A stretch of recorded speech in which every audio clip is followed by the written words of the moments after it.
Welcome to Samba Samba. Enjoy the video. You start by opening Alight Motion and creating a project that matches your target export settings.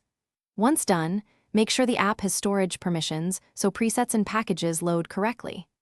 Next, navigate to the project view and look for the Presets or Preset Packs section. If you do not see it, tap Effects or the value graph on any layer to reveal preset options.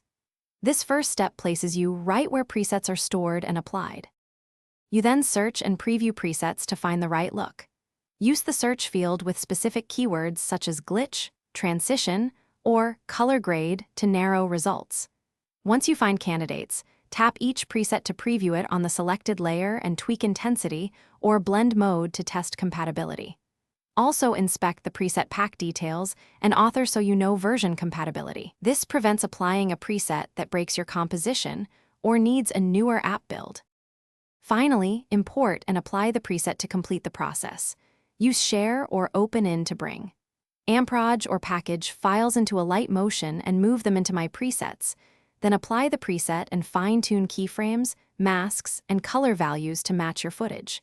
Save a copy of the project so you can revert.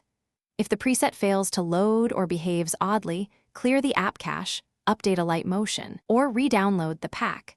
Those fixes resolve most compatibility issues. Thanks for watching. Consider subscribing if we helped you.